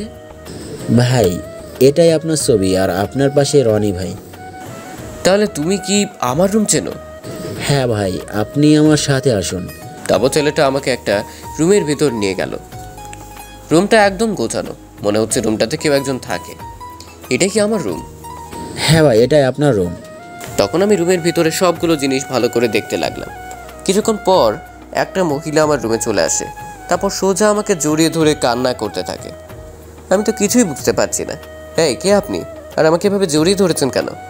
গাধা কোথাকার, নিজে ভাবিকে ভুলে এতদিন কোথায় ছিলি? কে ভাবি? কোথাকার ভাবি? কেন তোর সামনে দাঁড়িয়ে আর আমাকে চিনতে পারছিস না? কি আপনি আমার ভাবি? হ্যাঁ ভাই, উনি রনি ভাইয়ের স্ত্রী, আপনার ভাবি হয়। হ্যাঁ মিজু, কি হয়েছে তোর, আর আমাকে চিনতে পারছিস না? হ্যাঁ, একটু একটু। এই মিজু, এই মেয়েটা কে রে? দেখতে তো অনেক সুন্দরী। আসলে ভাবি, ও আমার হবু স্ত্রী। বিয়ে হওয়ার কথা ছিল কিন্তু হয়নি। কি, তুই আমারে না জানিয়ে মেয়েটাকে বিয়ে করবি? ভাবি, আমি কিন্তু কিছুই বুঝতে পারছি না, আমি আসলে কে? এই মেয়ে, তোমার নাম কি? জি, আমার নাম মায়া। জি, আপনার ভাই আমাকে যতটুকু ভালোবাসে তার চেয়ে আমি একটু দ্বিগুণ ভালোবাসি। ভাবি, আমাকে একটু খুলে বলবেন ভাইয়াকে কেন খুন করা হয়েছে? তাহলে শোনো। ভাবির কথাগুলো শুনে চোখ দিয়ে পানি পড়তে থাকে। দেখলাম মায়া কান্না করছে। সমস্ত ঘটনা শুনে আমি অবাক হয়ে যাচ্ছি। কে আমি? কি আমার আসল পরিচয়? এইসব ভাবতে ভাবতে মাথাটা প্রচুর ব্যথা করতে শুরু করে। মাথা ঘুরে সেখানে পড়ে যায়। যখন জ্ঞান ফিরল তখন দেখলাম ভাবি আমার পাশে বসে কান্না করছে আর মাথায় হাত বুলিয়ে দিচ্ছে। মায়া আমার পায়ের পাশে বসে কান্না করছে। মিজু, তুমি ঠিক আছো তো? তোমার কি হয়েছে, এরকম মাথা ঘুরে পড়ে যাও কেন? ভাবি, আমি কিছুই বুঝতে পারছি না, প্রায় আমার এরকম সমস্যা হয়। ডাক্তার দেখিয়েছিস? হ্যাঁ ভাবি। আচ্ছা, তোর ভাইকে যারা মেরেছে তাদেরকে তুই শাস্তি দিবি ভাই, এটা আমার প্রমিস কর। অবশ্যই ভাবি। এভাবে চলতে থাকলে আমাদের কথা দিনটা চলে গেল। রাতে মাকে নিয়ে বাসায় চলে আসলাম। ফ্রেশ হয়ে ডিনার করে রুমে গিয়ে ঘুমিয়ে পড়লাম। সকালে ঘুম থেকে উঠে ফ্রেশ হয়ে কলেজে চলে গেলাম। কলেজে গিয়ে সোজা ক্লাসরুমে চলে গেলাম, কারণ পরীক্ষার আর 1 মাস বাকি আছে। মায়া আজকে কলেজে আসেনি, তাই একা একা সবগুলো ক্লাস করে বাসায় চলে আসলাম। বাসায় এসে লাঞ্চ করে ঘুমিয়ে পড়লাম। বিকালের দিকে ঘুম থেকে উঠে আব্বুর অফিসে চলে গেলাম। অফিসে যাওয়ার পথে দেখলাম সেই আরোহী নামের মেয়েটা আমার পিছনে ঘুরঘুর করছে। আমি কিছুই বুঝতে পারলাম না। তারপর আব্বু অফিসে সবগুলো কাজ ভালো করে করে নিলাম। এভাবে দিনটা কেটে গেল। রাতে মাকে নিয়ে বাসায় ফিরছিলাম, তখন একটা বড় গাড়ি এসে আমাদেরকে ধাক্কা দেয়। তারপর আর কিছু মনে নেই। যখন জ্ঞান ফিরল তখন নিজেকে হসপিটালে আবিষ্কার করলাম। আমার সামনে অনেকগুলো লোক দাঁড়িয়ে আছে, সবাই আমার জন্য কান্না করছে। আমি চোখ মেলে দেখি আরোহী আমার মাথার পাশে বসে আছে, আমার মাথায় হাত বুলিয়ে দিচ্ছে। আর পাশের একটা বেডে দেখলাম একটা মেয়েকে ব্যান্ডেজ অবস্থায় রাখা। তখন একটা ছেলেও একটা মহিলাকে ভেতরে আসতে দেখলাম। মহিলাটি আমার সামনে আসতেই মনে পড়লো এটা তো রনি ভাইয়ের স্ত্রী। আমার জ্ঞান ফিরে দেখে আরোহী আমাকে জড়িয়ে ধরে কান্না করতে থাকে। আমি কিছুটা অবাক, সবাইকে দেখতে লাগলাম। আরোহী আমার গালে মুখে কিস করতে থাকলো। তখন আমি বললাম, এই আরোহী কি করছো? সবাই দেখছে তো। সবাই দেখলে আমি কি করবো? আমি তো আর অন্য কাউকে জড়িয়ে ধরিনি, আমি তো আমার স্বামীকেই জড়িয়ে ধরে আছি। আরোহী, আমি হসপিটালে কেন? সেটা অনেক বড় ইতিহাস, তোমাকে জানতে হবে না। তুমি যে আবার আগের মতো হয়ে উঠেছো, এটা আল্লাহর কাছে লাখো লাখো শুক্রিয়া। কি? আমার আগে কি হয়েছিল? বললাম না তোমাকে জানতে হবে না এসব। তখনই ভাবি আমার কাছে চলে আসে। হ্যাঁ মিজু, তুমি ঠিক আছো তো? ভাবি, ভাইয়া কোথায়? ভাইয়াকে যে দেখতে পারলাম না। মিজু, তোমার ভাইয়া আর নেই। কি? ভাইয়ার কি হয়েছে? তোমার ভাইয়াকে শিকদার মেরে ফেলেছে। কি? ভাবি, তুমি কান্না করো না, আমি শিকদারের বাচ্চাকে দেখে নিব। তখনই একটা ছোট মেয়ে আমার কাছে চলে আসে, এসে আমাকে জড়িয়ে ধরে কান্না করতে থাকে। ভাইয়া, তুমি বেঁচে আছো? আমি তোমার জন্য অনেক কান্না করেছি। আমি তো মনে করেছিলাম আমার ভাইয়া মারা গেছে। এই মেয়ে, তুমি কে? তোমাকে তো চিনতে পারলাম না, আর আমাকে ভাইয়া বলছো কেন? ভাই, আমি মারিয়া, তোমার ছোট বোন। এই মেয়ে, তুমি কি বলছো এসব? আমি তো জানি আমার এবং আরোহীর কোনো বোন নেই, তাহলে তুমি কোথা থেকে এলে? মাহমুদ বাবা, তোমার কি হয়েছে? আমাদেরকে চিনতে পারছো না? আমি তোমার আম্মু, আর ও মারিয়া তোমার ছোট বোন। সরি, আপনাদের কোথাও ভুল হচ্ছে মনে হয়, আর আপনাদের তো চিনতে পারলাম না। আর হ্যাঁ, আমি মাহমুদ না, আমি মিজু। মাহমুদ, তুমি আগে বাসায় চলো তো। হসপিটালে এত কথা বলা যাবে না। তুমি মনে হয় তোমার স্মৃতি ফিরে পেয়েছো। মিজু, তুমি আগে বাসায় চলো, তারপর তোমার সব কিছু খুলে বলছি। তারপর হসপিটাল থেকে বাসায় চলে আসলাম। বাসাটা কেন জানি চেনা চেনা লাগতেছে, তাই উপরের একটা রুমে চলে গেলাম। পুরো রুমটা আমার ছবি দিয়ে ভর্তি। আমি রুমের ভেতরটা ভালো করে দেখতে লাগলাম। তারপর ওয়াশরুমে গিয়ে ফ্রেশ হয়ে আসলাম। তারপর নিচে গিয়ে সবার সাথে বসে পড়লাম। তখন আব্বু বলল, মাহমুদ বাবা, তুমি আমাদের চিনতে পারছো না? জি না, আপনাদেরকে ঠিক চিনতে পারলাম না। তখন আব্বু আমার সব কিছু খুলে বলল। আমি কথাগুলো শুনে অবাক হয়ে তাকিয়ে আছি, কারণ এই ঘটনাগুলো শুনে সবার চোখের পানি চলে এসেছে। কি করেছি আমি? আমার স্ত্রীকে রেখে অন্য একটা মেয়েকে বিয়ে করতে চেয়েছিলাম, আর যারা আমার জন্য এত সব করলো তাদেরকে ভুলে গেছি। এটা ভেবে নিজের প্রতি ঘৃণাবোধ করতে লাগলাম। মাহমুদ, এবার বলো, তুমি কি আমাদের ভুলে গেছো? কি বলবো ভেবে পাচ্ছি না। অবশেষে বলে ফেললাম, দেখেন, আপনারা যেই হন, আমার জন্য অনেক কিছু করেছেন। আপনাদের এই ঋণ আমি কোনোদিনও শোধ করতে পারবো না। আপনারা আমার আব্বু আম্মু ছিলেন, থাকবেন। সত্যি ভাইয়া, তুমি আমাদের ভুলে যাবে না তো? হ্যাঁ রে বোন, তোর মতো একটা কিউট ছোট বোনকে কোনো ভাই ভুলে থাকতে পারে? কথাটি শুনে মারিয়া আমাকে জড়িয়ে ধরে গালে মুখে চুমু খেতে লাগলো। মিজু, তুমি কি আবারও আমাকে ভুলে গেলে? আমি আবার কখন তোমায় ভুলে গেলাম? তোমাকে কি কখনো ভুলে থাকতে পারি? আমি জানি তুমি আমাকে একদিন ভুলে যাবে। এভাবে সবাই একসাথে কথা বলতে লাগলাম। তারপর সবাই একসাথে ডিনার করে নিলাম। তারপর রুমে গিয়ে ঘুমিয়ে পড়লাম। কিছুক্ষণ পর দরজার ঠক শব্দে ঘুম ভেঙে যায়। দরজা খুলে দেখি আরোহী দাঁড়িয়ে আছে। দরজা খুলতে আরোহী আমার বিছানায় এসে ঘুমিয়ে পড়লো। এই যে, তুমি আমার রুমে কেন? আর এই বিছানায় ঘুমানোর মানেটা কি? কেন আবার কোনো স্ত্রী তার স্বামীর রুমে ঢোকার নিষেধ আছে? সেটা যদি হয় তাহলে আমি রুম থেকে বেরিয়ে যাব। আরে না, আমি মজা করছিলাম। আরে তোমাকে একটা কথা বলবো? আরোহী, তুমি আমাকে ছেড়ে এই 2 বছর কেমন করে কাটিয়েছো? অনেক কষ্টে তোমাকে ছাড়া এই 2টা বছর যেন প্রতিটা মুহূর্ত অন্ধকার ছিল। এভাবে কিছুক্ষণ দুজনে বসে গল্প করতে লাগলাম। তারপর আরোহীকে জড়িয়ে ধরে ঘুমিয়ে পড়লাম। সকালবেলা ঘুম থেকে উঠে ফ্রেশ হয়ে নিচে চলে গেলাম। আর হ্যাঁ, পরীক্ষার আর মাত্র কয়েকটা দিন বাকি আছে, তাই নাস্তা করে কলেজে চলে আসলাম। তারপর সবগুলো ক্লাস করে বাসায় চলে আসলাম। বিকেলবেলা আরোহীকে নিয়ে ঘুরতে বের হলাম। রাস্তায় একটা বড় জ্যামে আটকে পড়ে যায়। তখন কতগুলো লোক পিছু নেয়। আমি লোকগুলোকে দেখে চিনতে পারলাম, এই লোকগুলো তো শিকদারের লোক। এরা আমার পিছু নিয়েছে কেন? এটা ভাবতে ভাবতেই ট্রাফিক জ্যাম ক্লিয়ার হয়ে যায়। তারপর গাড়ি চালাতে লাগলাম। পার্কে আর ঘোরা হলো না। গাড়ি নিয়ে সোজা রনি ভাইয়ের বাসায় চলে আসলাম। তারপর ভাবির কাছে গিয়ে বসে পড়লাম। তখন ভাবি বলল, মিজু, যে এতদিন পর ভাবির কথা মনে পড়লো, আমার কথা তো ভুলেই গেছিস। না ভাবি, তোমাকে কখনো ভুলতে পারবো না। তুমি তো আমার মায়ের মতো। দেখতেই পাচ্ছি তো, মা না অন্য কিছু। আমার তো কোনো খোঁজ খবরই রাখো না। সরি ভাবি, মাকে কি কখনো ভুলে থাকা যায়? কথাটি বলার সাথে সাথে আমার আম্মুর কথা মনে পড়ে গেল। জানি না আব্বু আম্মু এখন কেমন আছে, কি অবস্থায় আছে। আম্মুর কথা ভেবে মনটা খারাপ হয়ে গেল। তাই ভাবির বাসায় আর থাকলাম না। আরোহীকে নিয়ে এক মুহূর্ত না থেকে বাসায় চলে আসলাম। তারপর রুমে গিয়ে ঘুমিয়ে পড়লাম। রাত 8টার দিকে ঘুম ভেঙে গেল। তারপর ফ্রেশ হয়ে নিচে গিয়ে সবার সাথে আড্ডা দিতে লাগলাম। বেশ কিছুক্ষণ গল্প করে ডিনার করে নিলাম। তারপর আব্বুকে বললাম, আব্বু আমি কালকে বাংলাদেশে চলে যাব। কেন বাবা, আমরা কি দোষ করেছিলাম? না আব্বু, আমার আম্মুকে দেখতে খুব মন চাচ্ছে, তাই দেশে গিয়ে আম্মুকে দেখে আসবো। তোমার আব্বু আম্মু এখনো বেঁচে আছে, আমাদের আগে বলনি কেন? আব্বু, আমি কিন্তু ভাইয়ের সাথে বাংলাদেশ যাব। তা যাবি, কিন্তু তোর ভাইয়াকে কি সাথে নিয়ে যাবি? কেন নিয়ে যাবে না শুনি? আমার একমাত্র ছোট বোন, তাকে ছাড়া আমি থাকতে পারবো? ভাইয়া, তুমি আমাকে নিয়ে যাবে না? হ্যাঁ রে কিউট ছোট বোন আমার, তোকে নিয়ে যাবো আমি। ওকে যাবে, কিন্তু মালয়েশিয়া আসতে ভুলবে না। আব্বু তোমাকে আর আম্মুকে ভুলে আমি থাকতেই পারবো না। তারপর সবাই যে যার রুমে চলে গেল। আমি আমার রুমে এসে ঘুমিয়ে পড়লাম। সকালে ঘুম থেকে উঠে বাথরুমে গিয়ে ফ্রেশ হয়ে আসলাম। তারপর নাস্তা করে আরোহী ও মারিয়াকে নিয়ে এয়ারপোর্টে চলে আসলাম। প্লেন এখনও কিছু সময় বাকি আছে, তাই আব্বু আম্মুর জন্য কিছু শপিং করে নিলাম। সঙ্গে আরোহী মারিয়ার জন্য কিনে নিলাম।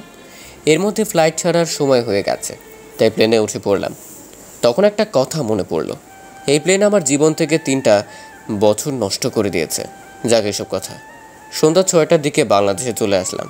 তারপর একটা কার রিজার্ভ করে রংপুর থেকে পাগলাপীর হয়ে সোজা বাসায় চলে আসলাম। বাসায় এসে আম্মু আব্বুকেও, দেখো তোমার ছেলে বাসায় এসেছে, তুমি কোথায়? আম্মুর কোনো সারা শব্দ নেই। বাড়িটা অনেক অপরিষ্কার হয়ে আছে, কতদিন থেকে যেন পরিষ্কার করা হয় না, তা নিজেও বলতে পারছি না। যাক, আম্মুকে ডাক্তার থাকলাম, কোথাও খুঁজে পেলাম না। তখন রুমের ভিতরে প্রবেশ করলাম, দেখলাম আম্মু একটা কোনায় শুয়ে আছে, থরথর করে কাঁপছে। শরীরটা অনেক শুকিয়ে গেছে, শরীরে কোনো মাংসের চিহ্ন নেই, শরীরে পরনের কাপড় ঠিক নাই। আম্মুকে দেখে অনেক অসুস্থ মনে হলো। আম্মুকে কোলে করে একটা বিছানায় শুয়ে দিলাম। তখন আরোহী আম্মুর কাপড়গুলো ঠিক করে দিল। আমি আম্মুকে ডাক্তার থাকলাম, আম্মু ও আম্মু তুমি আমাকে চিনতে পারছো না? তখন আম্মু চোখ মেলে আমাকে দেখে। কে এটা? আম্মু আমি তোমার ছেলে মিজু। বাবা তুই এসেছিস? কথাটি বলার সাথে সাথে অজ্ঞান হয়ে পড়ে গেল। তখন আমি আম্মুকে নিয়ে সোজা হসপিটালে গেলাম। আম্মুকে এমার্জেন্সিতে নেওয়া হয়েছে। কিছুক্ষণ পর ডাক্তার এমার্জেন্সি রুম থেকে বেরিয়ে সোজা আমার কাছেও চলে আসলো। রোগী আপনার কি হয়? উনি আমার আম্মু। রোগীর এক্ষুনি অপারেশন করতে হবে, আপনি তাড়াতাড়ি 1 লক্ষ টাকা জমা করে দিন। ডাক্তার, আমি এতগুলো টাকা কই পাবো? সেটা আমি বুঝি না। আপনার আম্মুর চিকিৎসা করতে হলে এক্ষুনি 1 লক্ষ টাকা জমা করে দিন। মিজু তুমি চিন্তা করো না, টাকার ব্যবস্থা আমি করতেছি। আর হ্যাঁ ডাক্তার, আপনি অপারেশন শুরু করে দিন। হ্যাঁ তাড়াতাড়ি। ডাক্তার, আপনি আমার আম্মুকে যেভাবে হোক বাঁচান। আমরা যথাযথ চেষ্টা করব আপনার আম্মুকে বাঁচানোর জন্য। তখন আরোহী কাকে যেন ফোন করলো। কিছুক্ষণ পর একটা লোক টাকা নিয়ে আসলো। তারপর আমি সেটা হসপিটালে জমা দিয়ে দিলাম। তারপর আরোহীর পাশে গিয়ে, আরোহী তোমাকে যে কি বলে ধন্যবাদ দিব। কি বলো তুমি এসব? আমি একজন স্ত্রী হয়ে তার স্বামীর জন্য এটুকু করতে পারবো না? সত্যি আরোহী, তোমার মতো একজন স্ত্রী পেয়ে আমি নিজেকে গর্ববোধ মনে করি। তুমি চিন্তা করো না, আম্মুর কিছুই হবে না। হ্যাঁ তাই যেন হয়। অনেকক্ষণ পর ডক্টর অপারেশন থিয়েটার থেকে বেরিয়ে আসলো। ডাক্তার, আমার আম্মু ঠিক আছে তো? চিন্তার কোনো কারণ নেই, আপনার আম্মু এখন সমস্ত বিপদ মুক্ত। আর হ্যাঁ, আপনার আম্মুর শরীর অনেক দুর্বল, জানি না কতদিন থেকে না খেয়ে আছে। আপনার আম্মুর সব সময় দেখাশোনা করবেন। ওকে ডাক্তার। ডাক্তার, আমি কি এখন আম্মুর সাথে দেখা করতে পারি? আরে না, এখন ওনাকে ঘুমের ইঞ্জেকশন দেওয়া হয়েছে, ঘুম থেকে জেগে উঠলে তখন দেখা করবেন। কথাগুলো বলে ডাক্তার চলে গেলেন। আমি আরোহী ও মারিয়াকে নিয়ে বসে পড়লাম। প্রায় 6 ঘন্টা পর আম্মুর জ্ঞান ফিরে আসলো। তখন একজন নার্স এসে বলল, আপনার রোগীর জ্ঞান ফিরে এসেছে, আপনাকে ভিতরে যেতে বলল। কথাটি শুনে তাড়াতাড়ি আম্মুর কাছে চলে গেলাম। দেখলাম আম্মুর শরীরে কোনো মাংস নেই, সত্যি অনেকটা দুর্বল হয়ে পড়েছে আম্মু আমার জন্য। আম্মু তুমি ঠিক আছো তো? হ্যাঁ বাবা ঠিক আছে। বাবা তুই এতদিন কোথায় ছিলি? সরি আম্মু, এই 2 বছর আপনারা তো জানেন। কে তুই এত বড় একটা বিপদে ছিলি, আমাকে একবারও জানাসনি? আম্মু, আব্বু কোথায়? আব্বুকে তো দেখতে পারলাম না। বাবা তোর আব্বু আর নেই, তোর জন্য চিন্তা করতে করতে তোর আব্বু মারা গেছে। কি? আব্বু মারা গেছে? আমি বিশ্বাস করি না। যেটা সত্যি সেটাই তো বলছি বাবা। আম্মু, তুমি আমার জন্য অনেক চিন্তা করেছো তাই না? শুধু অনেক নয়, আজকে তোর জন্যই আমার এই অবস্থা। তোর কি একবারও আমার কথা মনে পড়েনি? সরি আম্মু, প্লিজ আমাকে ক্ষমা করে দাও। আরে বাবা কি করছিস তুই? সন্তান কখনো মায়ের কাছে ক্ষমা চায় না, মায়ের কাছে শুধু দোয়া চায়। বাবা এই মেয়েটি কে? এই মেয়েটা কি আমার নাতনি? না আম্মু, এ হলো মারিয়া, আমার ছোট বোন। মালয়েশিয়া যে আঙ্কেলের বাসায় ছিলাম তার মেয়ে। ও তা মামনি তুমি কেমন আছো? এই তো আম্মু, ভালোই আছি। এভাবে চলতে থাকে আমাদের কথা। সারা রাত হসপিটালে কেটে দিলাম। সকালে আম্মুকে নিয়ে হসপিটাল থেকে বাসায় চলে আসলাম। আম্মুকে তার রুমে শুয়ে দিয়ে এসে নিজের রুমটা পরিষ্কার করতে থাকলাম। আরোকে দেখলাম রান্না করতে গেছে। রান্না শেষে, মিজু এসো নাস্তা করে যাও। মারিয়া তুমি আম্মুকে নিয়ে আসো। মারিয়া তুমি থাকো, আমি নিয়ে আসছি। তারপর আম্মুকে নিয়ে নাস্তা করতে বসলাম। সবাই একসাথে নাস্তা করে নিলাম। তারপর আম্মুকে ওষুধ খাইয়ে দিয়ে বিছানায় শুয়ে দিলাম। এভাবে চলে গেল 1 মাস। হঠাৎ একদিন একটা অচেনা নাম্বার থেকে ফোন আসে। ফোনটা রিসিভ করে সালাম দিলাম। আসসালামু আলাইকুম, কে বলছেন? ওপাশ থেকে ওয়ালাইকুম আসসালাম। বাবা তুমি কি মিজু বলতেছো? হ্যাঁ জি হ্যাঁ বলুন, আমি মিজু। বাবা তুমি একটু এই ব্যাংকে আসতে পারবে? কেন? বাবা বেশি কথা না বলে বিকেলের দিকে তোমার সমস্ত কাগজপত্র নিয়ে ব্যাংকে চলে আসবে। আচ্ছা দেখা যাবে। দেখা যাবে নয়, তোমাকে আসতেই হবে। আচ্ছা। ফোনটা কেটে দিয়ে বিছানার উপর বসে পড়লাম আর ভাবতে লাগলাম লোকটা কে, আর আমাকে ফোন করে ব্যাংকে আসতে বললো কেন, তার উপর আমার সমস্ত কাগজপত্র নিয়ে। একদিকে খুশি লাগছে, অপরদিকে একটু মনটা ভারী হয়ে গেল। যাক এসব কথার। বিকালের দিকে রেডি হয়ে কাগজপত্র নিয়ে চলে গেলাম ব্যাংকে। ব্যাংকে আসতে আমি তো অবাক। ব্যাংকের মধ্যে দাঁড়িয়ে আছে দুটো চিরচেনা মুখ। আমাকে দেখেই সোজা আমার কাছে চলে আসে। আপনারা ভাবছেন কে? আসলে আব্বু আম্মু চলে এসেছে মালয়েশিয়া থেকে। তারা কখনো লোক কিছুই মিলাতে পারছি না। আব্বু আম্মু তোমরা এখানে? আমাকে একবার জানাওনি? তোকে সারপ্রাইজ দিতে চেয়েছি। আমি তো পুরাই সারপ্রাইজ। সবচেয়ে বড় কথা হলো তোমাদেরকে এখানে দেখে আমি অনেক খুশি হয়েছি। আচ্ছা বাদ দে এসব, তোর সমস্ত কাগজপত্র নিয়ে চলে এসেছিস? হ্যাঁ আব্বু, এই যে। অফিসার, আমার একমাত্র ছেলে, সমস্ত কাগজপত্র দেখে নিন ঠিক আছে কিনা। ঠিক আছে স্যার। কিছুক্ষণ পর একজন ভদ্রলোক আমার সামনে এসে দাঁড়ালো। এসে বললেন, তোমাদের মধ্যে মিজুকে? হ্যাঁ জি আমি। আপনাকে ভিতরে জিএম স্যার ডাকছি। তারপর আব্বুকে নিয়ে ভিতরে যেতে আমি তো আবারও শক্কে গেলাম, কারণ এই লোকটাকে তো আমি শিকদারের হাত থেকে বাঁচিয়েছিলাম। আরে মিজু ভাই না? ভাই আপনি এখানে? হ্যাঁ জি হ্যাঁ, চাকরির জন্য ইন্টারভিউ দিতে এসেছি। ভাই আপনি মাফিয়া হয়ে এরকম একটা ব্যাংকে চাকরি করবেন? জি, আমার এটাই ভালো লাগে। লোকটা কিছুক্ষণে আমার কাগজপত্রগুলো ভালো করে দেখে নিল, তারপর বলল, ভাই আপনার চাকরি ফাইনাল। কি এত তাড়াতাড়ি চাকরি? কোনো কিছু জিজ্ঞাসা করি নাই। চাকরিটা আমাকে ভয় দিলেন না আমার রেজাল্ট দেখে? নিশ্চয় ভাই, আপনার রেজাল্ট দেখে আপনাকে চাকরিটা দিলাম, কারণ আপনার মতো রেজাল্ট নিয়ে কেউ ইন্টারভিউ দিতে আসেনি। সত্যি? তাহলে আজকের পর থেকে আমি একজন ব্যাংকার হয়ে গেলাম? জি ভাই। স্যার আমি আপনার ছোট, প্লিজ আমাকে ভাই বলে ডাকবেন না। তা কী করে হয়? আপনি আমার জীবন বাঁচিয়েছেন, আপনাকে ভাই বলাটা ভালো। আপনার যেটা ভালো লাগে। তারপর আর কি, হয়ে গেলাম একজন ব্যাংকার। সঙ্গে সঙ্গে আব্বু আম্মুকে জড়িয়ে ধরে কান্না করে দিলাম। বাবা তুমি এবার খুশি তো? জি আব্বু, শুধু খুশি না, নাচতে ইচ্ছে করছে। মাহমুদ বাবা, আমাদেরকে তোমাদের বাসায় নিয়ে যাবে না? আচ্ছা চলো। বাসায় আস্তে আস্তে আপনাদেরকে আমার ব্যাংকের পরিচয়টা দিয়ে দিই। আমি রাজশাহী কৃষি উন্নয়ন ব্যাংকের সিনিয়র প্রিন্সিপাল অফিসার পদে চাকরিটা পেয়ে গেলাম। যাক, আপনাদেরকে বলতে বলতে বাসায় চলে আসলাম। বাসায় আসতেই আম্মু, ও আম্মু কোথায় তোমরা সবাই? এই তো বাবা, আমি রান্নাঘরে আছি। আম্মু তুমি এদিকে আসো তাড়াতাড়ি। আচ্ছা বাবা। আম্মু আরোহী ও মারিয়া কই? বাবা ওরা দুজন তো রুমে বসে টিভি দেখছে। আরোহী ও মারিয়াকে ডাক দিলাম, তারপর তাদের দুজনকে মিষ্টিমুখ করালাম। এই মিজু কি হয়েছে তোমার? আজকে এত খুশি খুশি লাগতেছে কেন? আরোহী, আজকে আমার সবচেয়ে বড় স্বপ্ন পূরণ হয়েছে। কি স্বপ্ন শুনি?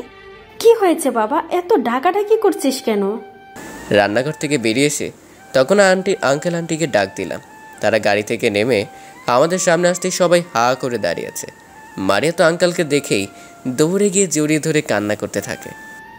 বাবা এই লোকগুলোকে? আম্মু এরা হলো আমার আর এক বাবা মা।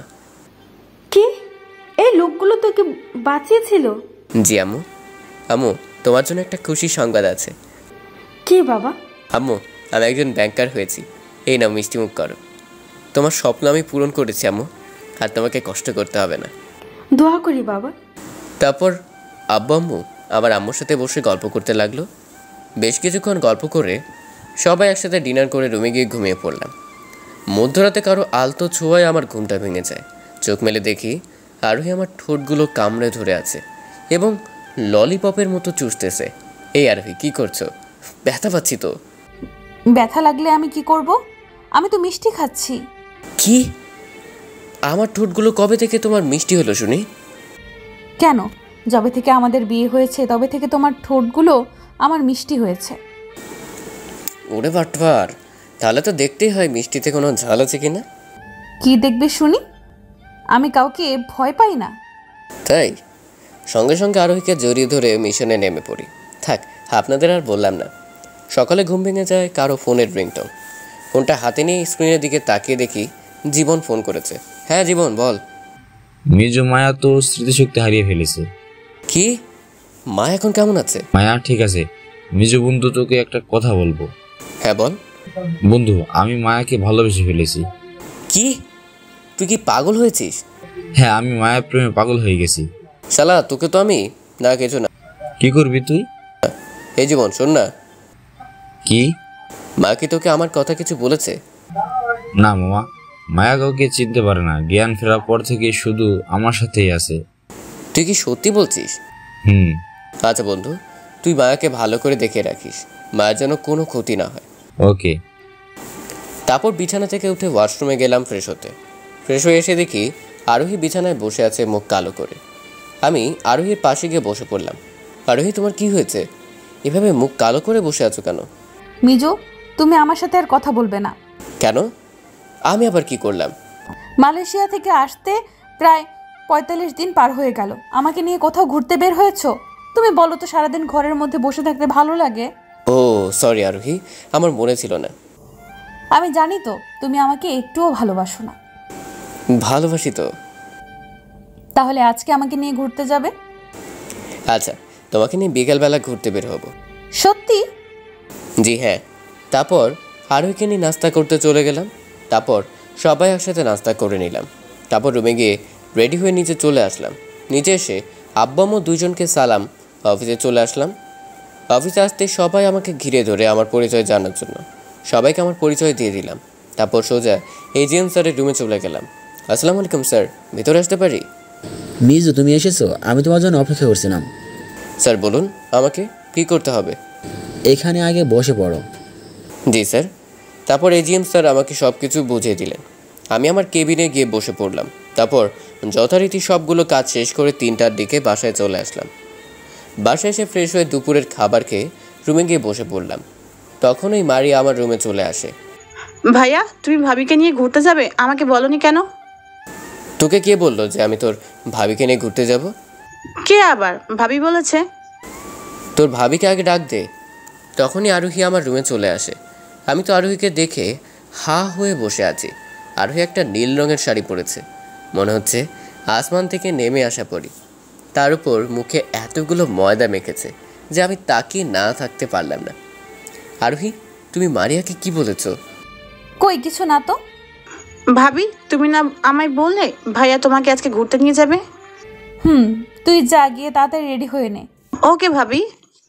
মারিয়া আমার রুম থেকে চলে গেলে আমি বললাম, আরোহী তুমি এত ময়দা মেখেছো কেন? কি বললি কুত্তা? বললাম মুখে এতগুলো ময়দা মেখেছো কেন? কুত্তা, তোকে তো আজ আমি কি করবে শুনি? না, কিছু করব না।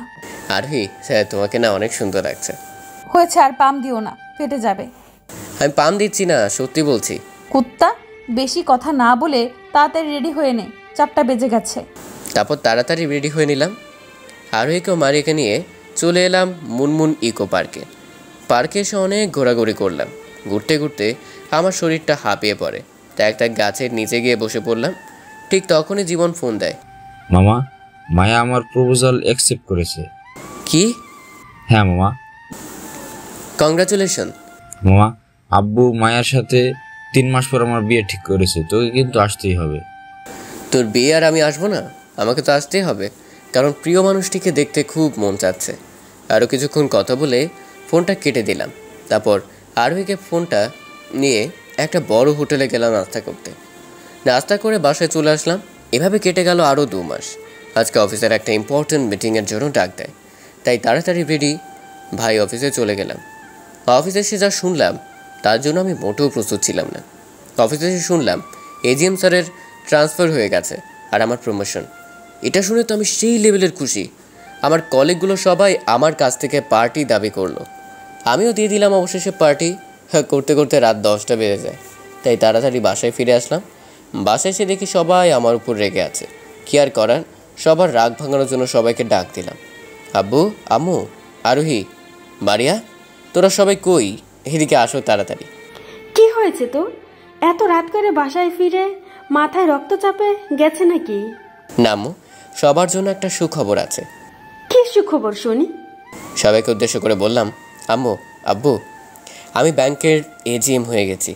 সত্যি বাবা? হ্যাঁ আম্মু, সবাই অনেক খুশি। আরোহী তো আমাকে এসে জড়িয়ে ধরে। আমি লজ্জায় মাথা নিচে করে দাঁড়িয়ে আছি। তারপর আম্মু আমাকে খাবার দাও, অনেক ক্ষুধা লেগেছে। শুধু তোকেই ক্ষুধা লেগেছে? আমরাও তো তোর জন্য না খেয়ে বসে আছি। কি, তোমরা সবাই এখনো খাওনি? না রে বাবা, তোকে ছাড়া কি কখনো খেয়েছি? তারপর ফ্রেশ হয়ে সবাই একসাথে ডিনার করে নিলাম। তারপর আরোহীকে নিয়ে রুমে গিয়ে ঘুমিয়ে পড়লাম। এভাবে কেটে যায় পুরো 1 মাস।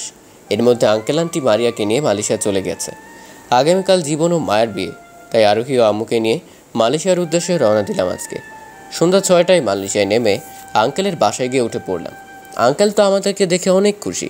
মারিয়া আরোহীকে দেখে দৌড়ে এসে জড়িয়ে ধরে। বেশ কিছুক্ষণ গল্প করা, ডিনার করে আরোহীকে নিয়ে একসাথে ঘুমিয়ে পড়লাম। মধ্যরাতে পিঁপড়ার কামড়ে ঘুম ভেঙে যায়, তাই ঘুম থেকে লাফিয়ে উঠে পড়ি। আরোহীর দিকে তাকিয়ে দেখলাম মিটমিট করে হাসছে। তাহলে তুমি আমাকে চিমটি দিলে? কই না তো। তাহলে আমাকে কি পিঁপড়া কামড় দিল? তাই হবে। বিছানাটা একটু ঝাড়াঝাড়ি করে ঘুমিয়ে পড়লাম। কিছুক্ষণ পর আরোহী আমাকে জড়িয়ে ধরে ঘুমিয়ে পড়ে। সকালবেলা ঘুম থেকে উঠে ফ্রেশ হয়ে রেডি হয়ে নিলাম। তারপর জীবন ও মায়ের জন্য একটা নিউ ব্র্যান্ডের কার গিফট করলাম। বিকেলের দিকে সবাই একসাথে বিয়ে বাড়িতে চলে গেলাম। জীবন আমাকে দেখে দৌড়ে চলে আসে। মামা, এতদিন পরে হতভাগা বন্ধুর কথা মনে পড়লো তোর? মনে তো প্রতিদিনই পড়ে, কিন্তু আসার জন্য সময় পাইনি। হ্যাঁ জানি তো, তোকে একটা কথা বলবো। হ্যাঁ বল। মায়ের জন্য মন খারাপ তোর, তাই না? আরে না মামা, তুই দেখে নিস, আমি মায়াকে অনেক সুখে রাখবো। আমি জানি বন্ধু, তুই আমার থেকে মায়াকে অনেক বেশি সুখে রাখবি। হ্যাঁ, দোয়া করিস মামা। দোয়া তো অবশ্যই করব। তারপর বিয়ের অনুষ্ঠান শুরু হয়ে গেল। মায়াকে দেখলাম সেই লাগতেছে, একদম অপূর্ব সুন্দরী। আমি তো চোখ সরাতেই পারলাম না। তখন জীবন আমাকে মায়ের সাথে পরিচয় করিয়ে দিল। মায়া, এই হলো মিজু, আমার কলেজের বন্ধু। আসসালামু আলাইকুম ভাবি। ওয়ালাইকুম আসসালাম। তোমাকে কেন জানি আমার চিনা চিনা লাগতেছে। আগে কখনো এখানে ছিলে? না ভাবি, আমি তো আজকে এলাম। মায়া, তোমাকে যার কথা প্রতিদিন বলি, এই সেই মিজু। ও। মায়ের মনটা মন ভরা হয়ে দাঁড়িয়ে আছে। মায়াকে এভাবে দেখে আমার চোখের কোণা দিয়ে টপ টপ করে পানি পড়তে থাকে। নিজের ভালোবাসার মানুষটা অন্য একজন বিয়ে করছে, এটা ভেবে নিজের প্রতি ঘৃণা বোধ করতে লাগলাম। এই যে কি হলো তোমার? আর এখানে দাঁড়িয়ে দাঁড়িয়ে কাকে দেখতেছো? না কিছু না তো। আমি জানি তুমি মায়াকে দেখতেছো। হাজার হলেও মায়া তোমার ভালোবাসার মানুষ ছিল। আরোহীর কথা শুনে আরোহীকে জড়িয়ে ধরে কান্না করে দিলাম। এই কান্না করো না প্লিজ, একদিন দেখবে সব কিছু ঠিক হয়ে যাবে। তাই যেন হয় আরোহী। বিয়ের অনুষ্ঠান শেষ করে বাসায় চলে আসলাম। আজকে আমার কিছুই ভালো লাগছে না, তাই রুমে গিয়ে ঘুমিয়ে পড়লাম। 3 দিন পর আব্বু অনেক অসুস্থ, তাই সকালে নাস্তা করে অফিসে চলে গেলাম। অফিসে ভালো করে কাজ করে সবাইকে ভালো কিছু উপদেশ দিয়ে দিলাম। তারপর তাদের সাথে কিছুক্ষণ গল্প করে বাসায় চলে আসলাম। ফ্রেশ হয়ে ডিনার করে রুমে গিয়ে ঘুমিয়ে পড়লাম। সকালে ঘুম থেকে উঠে দেখি আরোহী আয়নার সামনে দাঁড়িয়ে মাথার চুলগুলো আঁচড়াচ্ছে। চুলগুলো একেবারে কোমরের নিচ পর্যন্ত। আরোহীকে দেখেও না দেখার ভান করে বিছানায় ঘুমিয়ে পড়লাম। কিছুক্ষণ পর আরোহী আমাকে ডাকতে লাগলো। এই যে তাড়াতাড়ি ঘুম থেকে উঠে পড়ো, আব্বু আম্মু নিচে ডাকতেছে। আর একটু ঘুমাতে দাও না আমায় প্লিজ। কি? দাঁড়া, তোকে ঘুম পাড়াচ্ছে। এটা বলে আরোহী রুম থেকে বেরিয়ে গেল। কিছুক্ষণ পর 1 বালতি পানি নিয়ে রুমে চলে আসে। আমি তো পানির বালতি দেখে লাফিয়ে বিছানা থেকে উঠে দৌড়ে বাথরুমে চলে গেলাম। ফ্রেশ হয়ে আরোহীকে নিয়ে নিচে চলে গেলাম। সবাই একসাথে নাস্তা করে নিলাম। অনেকদিন হলো কোথাও ঘুরতে যাই না, তাই আরোহীকে নিয়ে মালয়েশিয়া শহরটা ভালো করে ঘুরে দেখতে লাগলাম।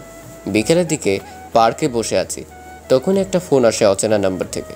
ফোনটা রিসিভ করতে, এই মিজু, তোর ভাবিকে বাঁচাতে চাইলে এখনই এই জায়গায় চলে আয়। হ্যাঁ, কে বলছেন? প্লিজ আমার ভাবির কোনো ক্ষতি করবেন না। কোনো ক্ষতি করবো না, তুই তাড়াতাড়ি এই জায়গায় চলে আয়, সঙ্গে কোনো লোক নিয়ে আসবি না। আমি আসতেছি। তাই তাড়াতাড়ি আরোহীকে বাসায় নামিয়ে দিয়ে চলে গেলাম সেই ঠিকানায়। সেখানে গিয়ে দেখি ভাবিকে একটা চেয়ারের সাথে বেঁধে রাখা হয়েছে। এটা দেখে আমার মাথায় প্রচণ্ড রক্ত চেপে যায়। ওয়েলকাম মিজু ভাই, ওয়েলকাম। সেই 2 বছর থেকে তোমাকে মারার জন্য ছটফট করতেছি। কি? আগে আমার ভাবিকে ছেড়ে দে, তারপর না হয় আমাকে মারবি। শালা বেশি কথা বলিস তুই। তুই সহ তোর ভাবিকে আজ কেউ বাঁচাতে পারবে না আমার হাত থেকে। লোকটার সামনে আসতে দেখলাম এটা তো শিকদার। শিকদার, তুই যা তো চেষ্টা কর আমাকে মারার জন্য, কিন্তু আল্লাহ আমাকে বেঁচে রাখে। শালা তোর কলেজে অনেক বড়, একবার মাথায় ফেটে মেরে ফেললাম, কি করে যে বেঁচে আসিস। তার উপর আবার সেই দিন তোকে ট্রাক ধাক্কা দিয়ে মারার চেষ্টা করলাম, দেখি তবু তুই বেঁচে আসিস, কিন্তু এবার তুই আর বাঁচতে পারবি না। চেষ্টা করে দেখ। তখন কয়েকজন লোক আমাকে ধরে আমার সমস্ত অস্ত্রপাতি কেড়ে নেয়। তারপর আমাকেও একটা চেয়ারের সাথে আমাকে বেঁধে ফেলে। এদিকে শিকদার জোরে জোরে হাঁটতে থাকে। কিছুক্ষণ পর শিকদারের আস্তানা গাড়ি আসতে থাকে। গাড়ির শব্দে পুরো আস্তানা কাঁপতে থাকে। আপনারা ভাবছেন কে এসেছে? আসলে এরা আর কেউ নয়, এ রনি ভাইয়ের লোক। এখানে আসার আগে আমি সবাইকে বলে দিয়েছি। তারপর তারা সবাই ভিতরে আসতে যুদ্ধ লেগে যায়। তখন আমাকে একজন চেয়ার থেকে বাঁধন খুলে দেয়। তারপর আমি ভাবিকে উদ্ধার করে একটা নির্দিষ্ট জায়গায় রেখে আসি। তারপর আমিও শিকদারের লোকগুলোকে গুলি করতে থাকি। এক পর্যায়ে সবাইকে মেরে ফেলে দিই, কিন্তু শিকদারকে কোথাও খুঁজে পাওয়া যাচ্ছে না। এদিকে একজন এসে বলল, ভাইয়া ভাবি নেই। তাই ভাবিকে খুঁজতে লাগলাম। তখন একটু হাসির শব্দ শুনতে পেলাম। নিজে তুই এবার তোর ভাবিকে কিভাবে বাঁচাবি আমি দেখবো, সেটা পরে দেখা যাবে। আগে তোর সব লোককে অস্ত্র ফেলে দিতে বল। এই, তোরা সব অস্ত্র ফেলে দে। তারপর আমার সমস্ত লোক অস্ত্র ফেলে দিল। তারপর শিকদার ভাবিকে নিয়ে একটা গাড়িতে উঠে পালিয়ে যেতে লাগলো। আমার কোমরে থাকা একটা পিস্তল দিয়ে শিকদারের পায়ে গুলি করে শিকদার ভাবিকে ছেড়ে দিয়ে কোপাতে থাকে। সঙ্গে সঙ্গে আমার লোক গিয়ে শিকদারকে ধরে ফেলে। শিকদার, তুই আমার প্রাণপ্রিয় বড় ভাইকে বেড়ে অনেক বড় অপরাধ করেছিস, তাই তোকে আজ আমি শেষ করে দিলাম। এটা বড় 6টা গুলি করে দিলাম শিকদারের মাথায়। তারপর লাশটাকে টুকরো টুকরো করে বস্তায় ভরে নদীতে ভাসিয়ে দিলাম। ভাবি, তুমি ঠিক আছো তো? হ্যাঁ, আমি ঠিক আছি ভাই। তোর কোনো ক্ষতি হয়নি তো? আমার কিছু হয়নি ভাবি। ভাবি, আজকে কিন্তু ভাইয়ের খুনের প্রতিশোধ নিয়ে নিলাম। তখন ভাবি আমাকে জড়িয়ে ধরে কান্না করে দেয়। আমি ভাবিকে সান্ত্বনা দিয়ে ভাবিকে তার বাসায় নামিয়ে দিয়ে চলে আসলাম। হঠাৎ খেয়াল করলাম আমার ডান হাতটা কেটে গেছে, তাই একটু কাঁথা দিয়ে বেঁধে ফেললাম। তারপর বাসায় চলে আসলাম। এই এত সময় লাগে আসতে? সেই বিকেল থেকে তোমার জন্য চিন্তা করতে করতে বসে আছি। সরি আরোহী, ভাবি অনেক বিপদে পড়েছিল। কি হয়েছে ভাবি? ভাবি ঠিক আছে তো? হ্যাঁ, ভাবি এখন সম্পূর্ণ সুস্থ। আরোহী, আজকে ভাইয়ের ক্ষণিকের শাস্তি দিলাম, মনটা অনেক খুশি। এই তোমার হাতে কি হয়েছে? আমাকে দেখাও তো একটু। না, কিছু না, সামান্য একটু কেটে গিয়েছে। কি? অনেকখানি জায়গা কেটে গিয়েছে আর বলতেছো সামান্য একটু? সামান্যই তো। এই তোমার হাতটা দাও, একটু ব্যান্ডেজ করে দিব। থাক, লাগবে না। কুত্তা, দে তাড়াতাড়ি। আরোহী জোর করে হাতটা এগিয়ে নিয়ে ব্যান্ডেজ করে দিল। তারপর ডিনার করে ঘুমিয়ে পড়লাম। এভাবে কেটে যায় 15 দিন। আম্মুকে নিয়ে বাংলাদেশে চলে আসি। নিয়মিত অফিস করতে লাগলাম। অফিসে কয়েকটা মেয়ের সাথে অনেক দুষ্টুমি হাসাহাসি করে কথা বলে সময় শেষ করে দেই। একদিন অফিস শেষ করে আরোহীকে নিয়ে ঘুরতে বের হলাম। হঠাৎ চোখ পড়ে একটা মেয়ের দিকে। মেয়েটা আমাকে দেখে সোজা আমার কাছে দৌড়ে চলে আসে। মেয়েটার সামনে আসতেই দেখি এটা তো নীলা। মিজু, তুমি এখানে? কেমন আছো নীলা? আর এই ছেলেটাকে? ও মিজু, এ হলো রাব্বি, আমার হাজবেন্ড। আরোহী, তোরা দুজন তো খুব সুখেই আছিস। মিজু, তোকে একটা কথা বলার জন্য অনেকদিন থেকে খুঁজতেছি। কি বলবি, বলে দে। মিজু, তোর সাথে কলেজ লাইফে অনেক অন্যায় অত্যাচার করছি, অহংকারের বশে করেছি। সেদিন অ্যাক্সিডেন্টের পর শুনি তুই আমাকে বাঁচিয়েছিস। তোর কাছে আমার ক্ষমা চাওয়ার আছে মিজু, প্লিজ আমাকে ক্ষমা করে দে। ওকে, তোকে তো সেই দিনই ক্ষমা করে দিয়েছিলাম। আরোহী প্লিজ, তুই আমাকে ক্ষমা করে দে। তোর সাথে অনেক খারাপ ব্যবহার করেছি। দেখ নীলা, আমার স্বামী যদি তোকে ক্ষমা করে দেয় তাহলে আমিও ক্ষমা করে দিলাম। তারপর তাদের সাথে বসে গল্প করতে লাগলাম।